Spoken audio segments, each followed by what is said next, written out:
ಅನುರಾಗದ ಈ ನೋವಿಗೆ ಹೆಸರಿಡಲಿ, ಅನುರಾಗದ ಈ ನೋವಿಗೆ ಹೆಸರೇನಿಡಲಿ. ಎದೆಯೊಳಗಡೆ ಎದೆಯೊಂದಿದೆ, ನೆನಪೊಳಗಡೆ ನೆನಪೊಂದಿದೆ. ಈ ಒಂಟಿ ರಾತ್ರಿಯಲ್ಲಿ ಅವಳ ಗುಂಗು ನನಗೇಕೋ ಕೇಳಿಸದು ನನ್ನ ಕೂಗು. ನನ್ನ ಬೆನ್ನಲ್ಲಿನ ಕಣ್ಣೆಲ್ಲ ಅವಳ ಕಡೆ, ಉಸಿರು ಕಟ್ಟುವುದು ನಿಂತಲ್ಲಿ ನಿಂತ ಕಡೆ.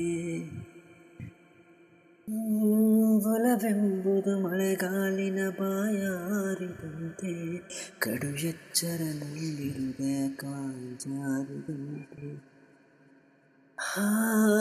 ಅವಳೆಂದರೆ ಮನದಾಳದ ಕೊನೆಯ ಆಸೆಯಂತೆ, ಅವಳೆಲ್ಲದ ಕಡು ಹುಣ್ಣಿಮೆ ಸುಡುಗಾಡಿನಂತೆ. ಅವಳೆಂದರೆ ನನ್ನಲ್ಲಿಯೇ